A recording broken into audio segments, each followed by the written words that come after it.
Cześć, witajcie ponownie na kanale Wojwach Bricks, a dzisiaj pokażę Wam żuraw wojskowy od Kady. Składa się z 2686 elementów, obecnie kosztuje 599 zł. W tej cenie dostajemy zestaw bez silników, z silnikami trzeba zapłacić 150-200 zł więcej. Z tyłu pudełka mamy pokazane też część funkcji, bo na pewno nie są to wszystkie. Coś czuję, że może tutaj być bardzo ciekawy proces budowania. Kada już nas przyzwyczaiła do bardzo ładnie zapakowanych zestawów. W środku, jak widzicie, mamy 5 pudełek. Są 32 woreczki z klockami, 9 opon. Dodatkowo mamy siłownik oraz linkę. Blankiet z naklejkami ogranicza się tylko do obrazków pokazujących funkcje. Instrukcja jest bardzo gruba. Mamy 339 stron i jestem w tej chwili mniej więcej w połowie pierwszego etapu budowania. No i muszę powiedzieć, że nie pamiętam, kiedy ostatnio miałem w rękach zestaw z taką ilością mięcha technikowego, a to dopiero początek. Jak na razie mamy w pełni zbudowane wyprowadzenia do podpór, do dwóch funkcji, czyli do rozkładania podpór i wysuwania ich. Jak widzicie, z każdej strony mamy po 2 wyprowadzenia. Jeszcze nie wiem, które wyprowadzenie będzie odpowiedzialne za wysuwanie podpór, a które za rozkładanie ramion.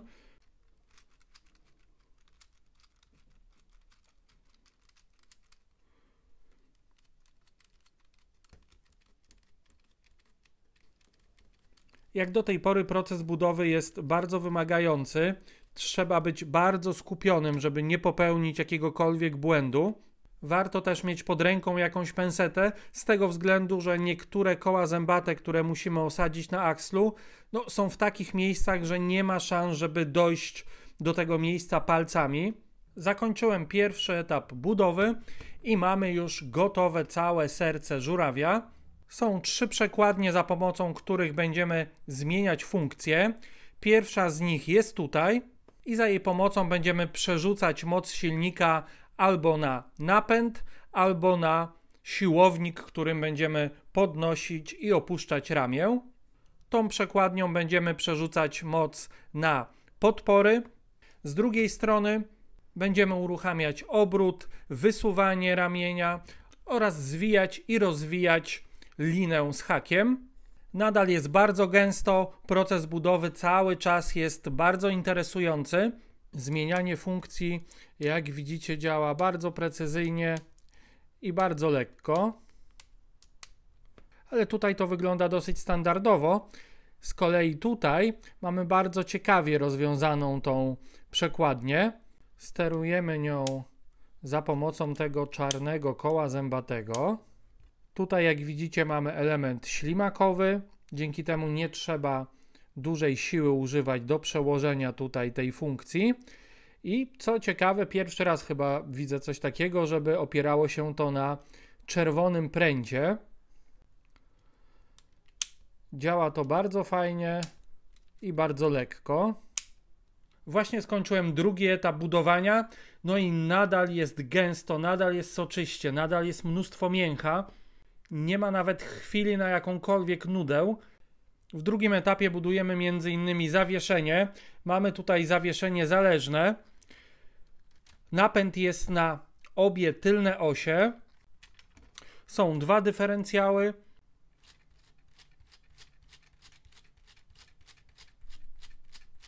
Do każdej osi mamy przypięte 2 amortyzatory. Wszystkie amortyzatory mają skrócony zakres. Dzięki temu to zawieszenie jest dosyć twarde.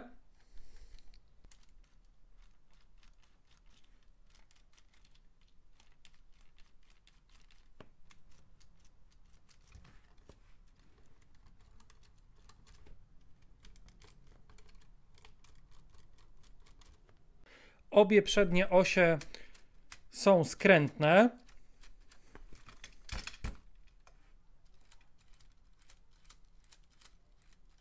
Skręt jest oparty na zębatkach. które są podpięte do aksla, który porusza się pomiędzy belkami.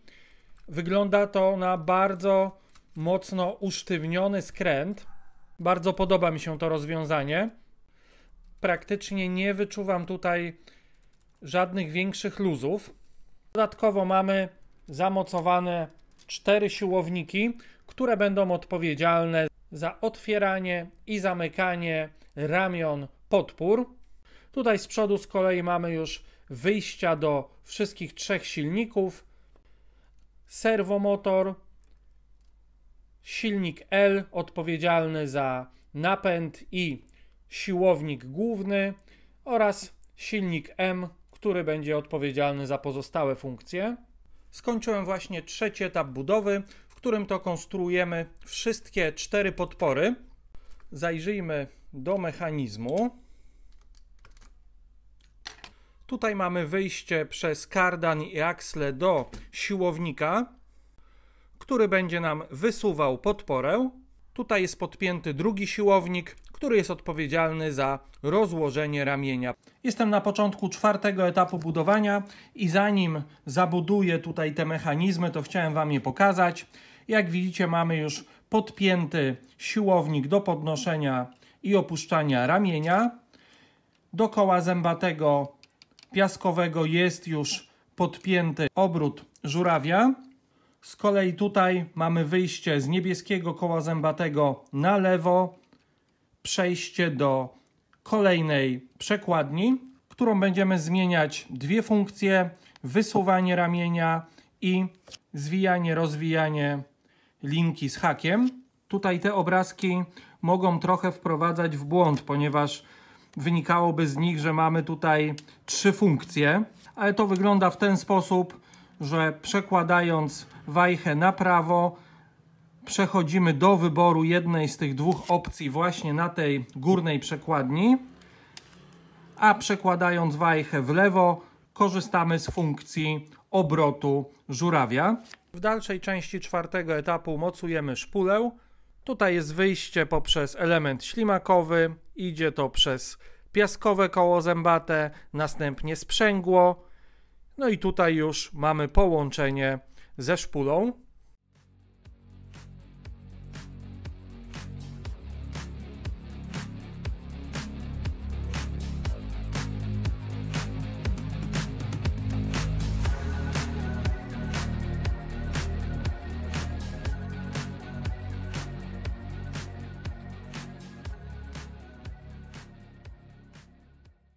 I żuraw wojskowy jest już gotowy.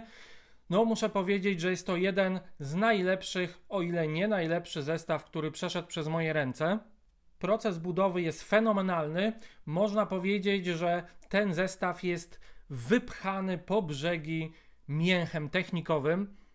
Tak jak patrzę na wszystkie zestawy LEGO z serii Technik z ostatnich 2 lat, które zresztą wszystkie Wam pokazywałem na kanale, wszystkie przetestowałem, to one pod względem konstrukcyjnym nawet nie zbliżyły się do tego zestawu. Mimo że jak na KD nie jest to tani zestaw, bo kosztuje około 600 zł i nie jest na licencji, to jak najbardziej jest wart swojej ceny. Jeśli chodzi o wygląd, to na żywo prezentuje się naprawdę bardzo dobrze. Bardzo podoba mi się to, że większość elementów konstrukcji jest tutaj wytajlowana. I zanim pokażę Wam, jak działają wszystkie funkcje, to oczywiście najpierw podepnę silniki. Tak samo jak w koparce od KD, tak również tutaj wszystkie przełożenia są ewidentnie zrobione pod silniki. Tak jak sprawdziłem, sterowanie ręczne jest dla osób cierpliwych, bardzo cierpliwych. Do zelektryfikowania będzie nam potrzebny serwomotor, silnik L oraz silnik M, akumulator oraz pilot. Tutaj w instrukcji jest ta nowsza wersja z tymi wpinanymi silnikami i z białym akumulatorem, ale ponieważ cały pojazd jest szary, to wydaje mi się, że ten szary akumulator będzie się mniej rzucał w oczy. Na samym końcu instrukcji mamy dokładnie krok po kroku pokazane, jak zamocować tutaj te wszystkie silniki. To, czego będziemy musieli się pozbyć, to tej części z fotelami. Cały proces jest banalnie prosty, bo wystarczy wypiąć te połączenia kulkowe i już cały przód możemy sobie zdjąć i dostać się do środka, do kabiny. Następnie wypinamy fotele i tutaj jak widzicie są 3 podpięcia do silników, a tutaj jest umieszczony akumulator. I najpierw zobaczmy, jak działają podpory.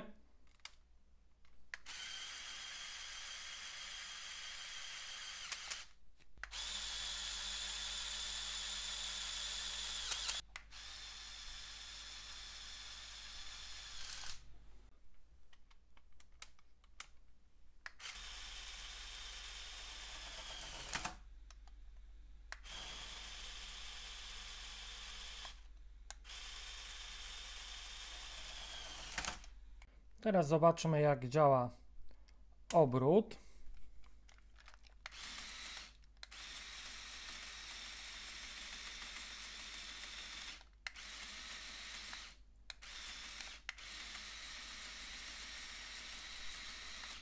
Teraz przełączymy na podniesienie ramienia.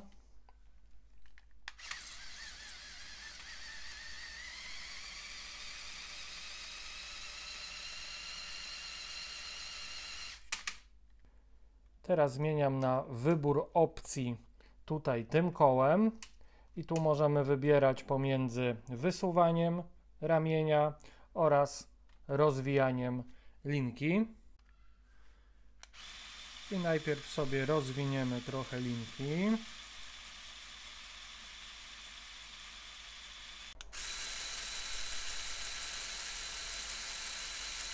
I teraz zmienimy na wysuwanie ramienia. Chyba Wam nie pokazałem, jak działa wysuwanie i chowanie ramienia. Tutaj, jak widzicie, mamy podpięcie czarnym kołem zębatym do zębatki i to koło zębate nam wysuwa ramię. I tak jak widzicie, mamy tutaj czerwony klocek, który pokazuje nam, że to już jest maks.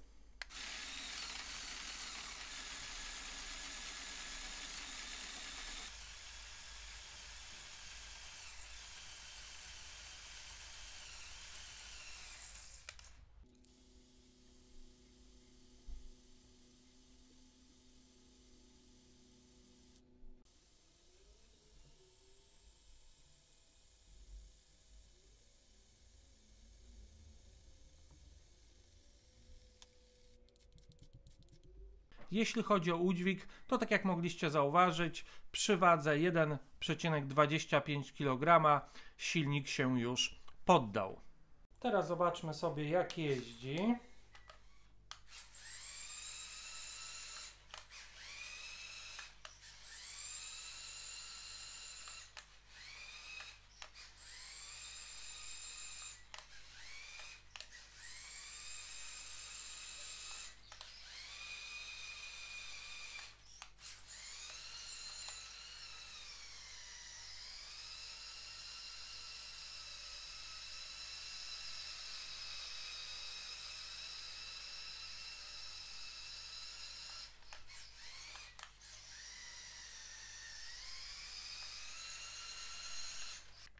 Ponieważ w pojeździe jest zawieszenie, to zobaczmy, jak sobie poradzi na nierównościach.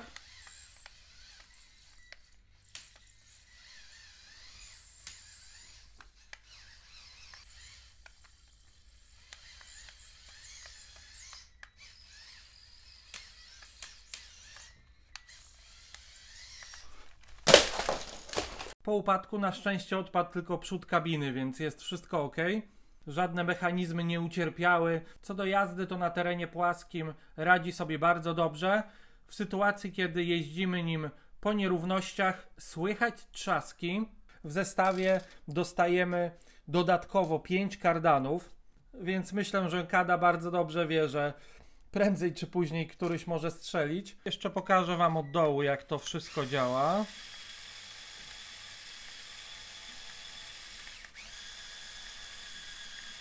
Wszystkie drzwi są otwierane. Jest jedna rzecz, której mi brakuje w tym zestawie, czyli silnika z ruchomymi tłokami. Mógłby być nawet wypinany w sytuacji, kiedy chcielibyśmy umieścić akumulator. Zawieszenie, tak jak Wam mówiłem już podczas budowania, jest dosyć twarde. Podsumowując, jest to moim zdaniem naprawdę świetny zestaw z mnóstwem funkcji, z ogromną ilością mięsa technikowego. Proces budowy daje mnóstwo satysfakcji. Na pewno decydując się na ten zestaw warto dopłacić te 150 zł i kupić go już w zestawie z silnikami, no chyba że już macie je na stanie, ponieważ sterowanie ręczne wymaga naprawdę bardzo, bardzo dużo cierpliwości. Czekam na Wasze komentarze, co sądzicie o tym zestawie, a z mojej strony na dzisiaj to wszystko. Trzymajcie się i do zobaczenia w kolejnych filmach.